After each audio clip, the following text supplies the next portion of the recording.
explication donc pour le calcul de pourcentage dans deux exercices que vous avez à faire pour mardi. Alors, comme convenu, je vous donne l'explication pour le premier calcul exercice 9 et pour le premier calcul de l'exercice 10.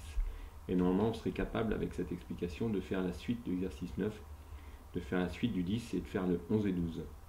Alors, pour l'exercice numéro 9, on a ici un tableau dans lequel on connaît le nombre d'élèves de chaque classe et le nombre de personnes qui ont reçu l'examen.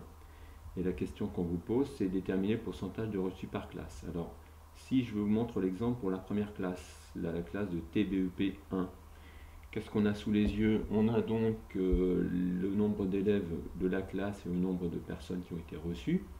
Donc, combien de personnes ont été reçues? 19. Combien de personnes en tout dans la classe? 24.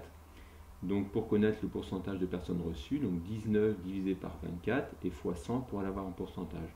Et ça nous donnera donc 79,2. Il y a donc 79,2% de reçus pour la classe de TBEP 1. Donc il faudra faire le même calcul pour les autres classes.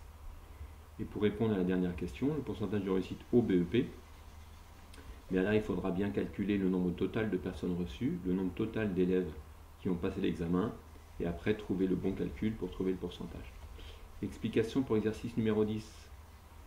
Donc on a 2000 personnes qui sont interrogées sur la préférence de leurs fruits.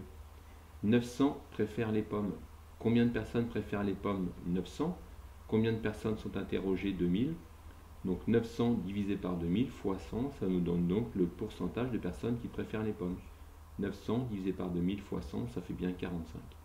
Donc il y a 45% de personnes qui préfèrent les pommes. À vous de faire le même calcul pour les oranges et pour les pêches. Voilà, bon courage et on voit ça mardi.